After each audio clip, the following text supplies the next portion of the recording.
जी हाँ दोस्तों, मुख्तार अंसारी के बेटे अब्बास ने ध्वस्त किया योगी और मोदी का सपना। मऊ उपचुनाव में हिंदू वोटर क्यों बीजेपी के खिलाफ उतरे? अंसारी परिवार का क्या फिर से बजने जा रहा डंका? बहुत स्वागत है आप सभी का। आप देख रहे हैं द राजनीति का विशेष सेगमेंट खबर और विश्लेषण। मैं हूं जबार खान।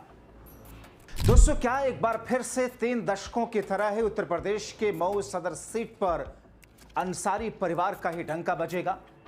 आखिर वहां पर बहुसंख्यक वोटर मुख्तार अंसारी के परिवार के प्रत्याशी के ही पक्ष में आते हुए क्यों दिखाई दे रहे हैं? आखिर हिंदू वोटर बीजेपी के खिलाफ उतरता क्यों दिख रहा है? और कैसे अब्बास अंसारी ने योगी मोदी की सारी रणनीति ध्वस्त कर दी चाचा अफजाल अंसारी के साथ मिलकर? विस्तार से सब कुछ बताएंगे आपको दोस्तों कि कैसे एक शत राज वाली मऊ विधानसभा सीट पर, सदर सीट पर भारतीय जनता पार्टी जीत का स्वाद चखने के लिए लंबे दशकों से तरसती आ रही है। दोस्तों, मुख्तार अंसारी के बाद में एक बार फिर मऊ सदर सीट पर अब्बास अंसारी का परचम लहराने जा रहा है। आप सोचेंगे कैसे? उनकी तो विधायकी गई है। कैसे मोदी योगी के सपने टूटते हुए दिख रहे हैं, आपको विस्तार से एक एक परतें खोलते हुए बताऊंगा। मगर उससे पहले आपको बताऊं कि बीते चुनाव की एक रैली में भाषण के दौरान विधायक अब्बास के भाषण पर बीजेपी ने केस कराया। उनको दोषी माना गया, विधायकी गई, जिसके बाद उपचुनाव हो रहा। हालांकि यहां 10 सेकंड आपको रोक कर यह भी बताता चलूं कि अगर यही व्यवहार जो अब्बास अंसारी के साथ हुआ सत्ता पक्ष के नेताओं के साथ भी होने लगे तो फिर काशी की बनारस की सीट खाली हो जाएगी, प्रधानमंत्री की उपचुनाव होना पड़ेगा, शाह साहब की सीट खाली हो जाएगी, उपचुनाव होना पड़ेगा, योगी साहब की सीट खाली हो जाएगी, उपचुनाव होगा। क्योंकि दोस्तों, एडीआर के रिपोर्ट्स के मुताबिक चुनाव में बीते सबसे ज्यादा हेट स्पीच क्रमशः इन्हीं तीनों लोगों की है। और अगर उसमें चुनाव आयोग से लेकर के एजेंसियां कार्रवाई करें तो जाहिर तौर पर सदस्यता तो वहां भी रद्द होगी। खैर, उत्तर प्रदेश के इस हाई प्रोफाइल मुख्तार अंसारी परिवार की परंपरागत मऊ सदर विधानसभा सीट पर उपचुनाव में मोदी, शाह, योगी समेत पूरा बीजेपी और एनडीए कुनबा एड़ी से चोटी का जोर लगाकर कमल खिलाने की कोशिश में है। मगर इस बीच अफजाल अब्बास अंसारी की रणनीति की काट योगी ढूंढ नहीं पा रहे। दोस्तों, 3 दशकों से इस सीट पर अंसारी परिवार का एक शत राज रहा। यहां बीजेपी कभी नहीं जीत सकी। हालांकि मऊ की सीट पर कमल खिलाने के लिए बीजेपी कई सियासी प्रयोग कर चुकी है। मुस्लिम उम्मीदवार उतारे हैं, राजभर और ठाकुर दांव तक खेला है, लेकिन फिर भी जीत नहीं मिली। यहां तक कि राम मंदिर आंदोलन के माहौल में जीत नहीं मिली और ना ही योगी मोदी की लहर में कमल खिला। और अब जबकि एक बार फिर योगी आदित्यनाथ ने मऊ सीट पर जीत का स्वाद चखने के लिए हर तरह का दांव आजमाया, मगर उन सभी हथकंडों को अब्बास अंसारी और मुख्तार ने खोखला करके बेकार साबित करते हुए दिखा रहे। दोस्तों, मुख्तार परिवार की रणनीतियां तो योगी मोदी के दिमाग की बत्ती गुल किए हुए हैं, मगर खुद एनडीए में बीजेपी के रास्ते में एनडीए कांटे बिछाए हुए। एनडीए के बीच मऊ सीट को लेकर सियासी दावेदारी है। चूंकि 2022 का बीता चुनाव, जिसमें राजभर अखिलेश के साथ उस वक्त गठबंधन में थे, बाद में बीजेपी के साथ आए, और तब अखिलेश के प्रत्याशी थे अब्बास अंसारी, यानी कि मुख्तार के बेटे, लेकिन गठबंधन में राजभर थे, तो राजभर के सीट के टिकट से चुनाव लड़े थे और विधायक जीत गए थे। और ऐसे में ओम प्रकाश राजभर अब्बास अंसारी को अपना विधायक बताकर योगी के सामने सीट की दावेदारी की ताल ठोक रहे हैं। तो बीजेपी की नजर भी इस मऊ सीट पर है। ओम प्रकाश राजभर बीजेपी के साथ हाथ मिला चुके हैं, सरकार में योगी के मंत्री हैं, और इसी के चलते राजभर मऊ सदर सीट पर अपना दावा ठोक रहे हैं। तो दूसरी तरफ सपा अपना प्रत्याशी उतार रही है। जाहिर है मुख्तार परिवार से ही प्रत्याशी होंगे, और अखिलेश के लिए अच्छी बात यह है कि कांग्रेस और बीएसपी उपचुनाव में अपने प्रत्याशी फिलहाल नहीं उतार रही। ऐसे में योगी मोदी की मुश्किलें बढ़ गई हैं। ऐसे में दोस्तों, इस उपचुनाव में योगी मोदी क्या रणनीति बना रहे हैं और कैसे उसे मुख्तार परिवार ने ध्वस्त किया है, आपको विस्तार से बताता हूं। मगर उससे पहले आपको इस सीट पर मुख्तार के एक शत राज और मऊ सीट के इतिहास को जल्दी से उसकी झलक दिखाता हूं। 1996 बीजेपी ने मुख्तार अंसारी के खिलाफ विजय प्रताप को उतारा, मगर जीते मुख्तार अंसारी। साल 2002 मुख्तार अंसारी के सामने बीजेपी ने खुद चुनाव लड़ने के बजाय अपनी सहयोगी समता पार्टी को सीट दिया, मगर इस बार भी जीते मुख्तार अंसारी। साल 2007 बीजेपी मऊ सीट पर मुख्तार अंसारी के खिलाफ चुनाव लड़ने की हिम्मत नहीं जुटा सकी और फिर सीट दे दिया सुभाषपा को, मगर जीते फिर मुख्तार अंसारी।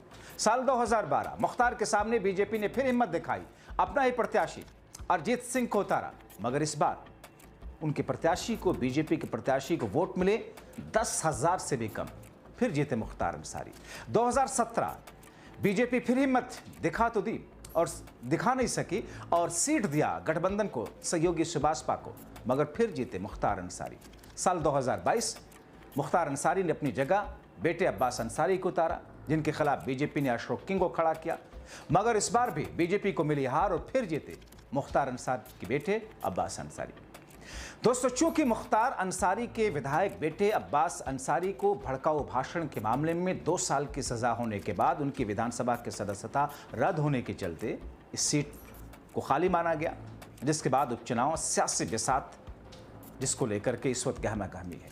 सपा बीजेपी दोनों ही अपनी अपनी एक्सरसाइज में है।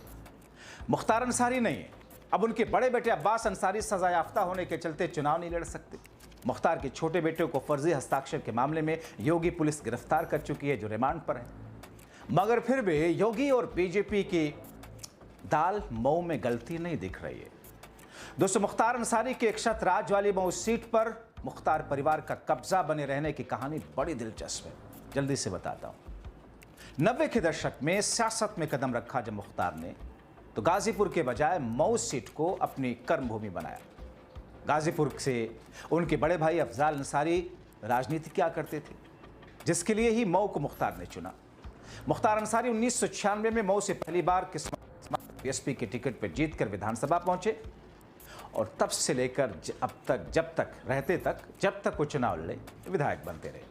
1996 से लेकर 17 तक लगातार 5 बार विधायक रहे, 2 बार बीएसपी के टिकट पर, 2 बार निर्दलीय, 1 बार अपनी कौमी एकता पार्टी से। इस दौरान बीजेपी से लेकर सपा अन्य दलों ने उनके खिलाफ कई दांव आजमाए, लेकिन मुख्तार अंसारी को चुनौती नहीं दे पाए। जेल में रहते मुख्तार अंसारी विधायक बनते रहे। 2022 मुख्तार अंसारी की सियासी विरासत के रूप में उनके बेटे अब्बास अंसारी ने संभाली। मुख्तार ने अपनी जगह पर बेटे अब्बास को मऊ सीट से चुनाव लड़ाया और फिर वो विजयी हुए। इसी 2022 वाले चुनाव प्रचार के दौरान उन्होंने एक बयान दिया था, आपको याद होगा, अब्बास ने अधिकारियों को लेकर पुलिस के हिसाब किताब करने वाला बयान, कि हिसाब किताब होगा चुनाव के बाद। उनके बाद इस बयान से ज़्यादा सख्त और चुनाव आचार संहिता की अगर देखा जाए तो कई सारे नेताओं ने, खासतौर पर सत्ता पक्ष ने, बीजेपी के नेताओं, जिसमें मोदी, शाह, योगी तक के नाम शामिल हैं, धज्जियां उड़ाते रहे चुनाव आए आचार संहिता की, मगर क्या हुआ? कुछ नहीं। खैर, मुख्तार के बयान के बाद केस कराया गया। अब्बास अंसारी को 2 साल की सजा हुई, जिसके चलते उनकी सदस्यता रद्द की गई। मगर मऊ का इतिहास बताता है कि यहां से बीजेपी का प्रयोग मुख्तार के सामने हमेशा फेल हुआ। 1900 सीट मऊ सीट पर पहला चुनाव को बताता चलो, यहां पर थोड़ा सा इतिहास। 1957 में हुआ, कांग्रेस के विधायक चुने गए। 62 में भी कांग्रेस जीती। 1967 में जनसंघ जीती। 1 साल बाद 69 में भारतीय क्रांति दल जीती।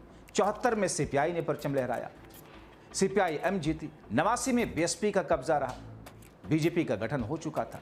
89 में मऊ सीट पर तीसरे नंबर पर रही। मुस्लिम से राजभर तक का दांव यहां पर बीजेपी चल चुकी है, और चूंकि सीट मुस्लिम बहुल है, जिसके चलते 1991 में बीजेपी ने मुख्तार अब्बास नकवी, जी हां, वही केंद्रीय मंत्री रहे, मुख्तार अब्बास नकवी को भी उतार चुकी है, वो भी वहां से हार गए थे। यह दौर राम मंदिर आंदोलन का रहा। अब्बास नकवी ने सीपीआई के इम्तियाज अहमद को कांटे की टक्कर दी, लेकिन जीत नहीं पाए। मऊ को मुख्तार अंसारी ने अपनी कर्मभूमि बनाया। फिर बीजेपी यहां पर इस जमीन को अपने लिए सींचने का प्रयोग तो करती रही, मगर उसके लिए यह जमीन बंजर ही साबित हुई। दोस्तों, बीजेपी के लिए क्या मऊ सीट मुश्किल बनी हुई है? क्या इस बार कुछ ऐसा करने की तैयारी थी? बिल्कुल। इस बार भारतीय जनता पार्टी, चूंकि पिछली बार 2022 में सुभाषपा, ओम प्रकाश राजभर, अखिलेश यादव के साथ गठबंधन में थे, मगर अब राजभर बीजेपी के साथ है। बीजेपी को ऐसा लगता है कि इस उपचुनाव में जबकि मुख्तार अंसारी के परिवार से अब्बास अंसारी जो विधायक थे पिछली बार वो भी जेल में, तो फिर यहां पर सुनहरा मौका है।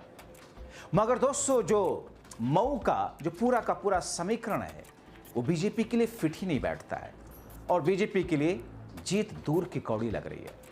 2022 के आंकड़े के अनुसार यहां मुस्लिम मतों की संख्या करीब 1.5 लाख है। अनुसूचित जाति 91,000, यादव 45,000, राजभर 50,000, चौहान 45,000 के करीब है।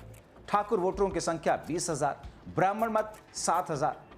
मुख्तार अंसारी परिवार को मुस्लिम वोटों के साथ दलित, राजभर और दूसरे ओबीसी समुदाय का भी वोट मिलता रहा है। और दरअसल यही वो बिंदु हैं जो अंसारी परिवार की सियासी जमीन को हरा भरा रखती है। इसके अलावा दोस्तों, मुख्तार अंसारी एक अपराधी था, मुख्तार अंसारी एक बाहुबली था, मुख्तार अंसारी जो भी सरकार के रिकॉर्ड में रहा हो या आपके सामने मीडिया के जरिए जो भी चीज़ें सामने आई हो।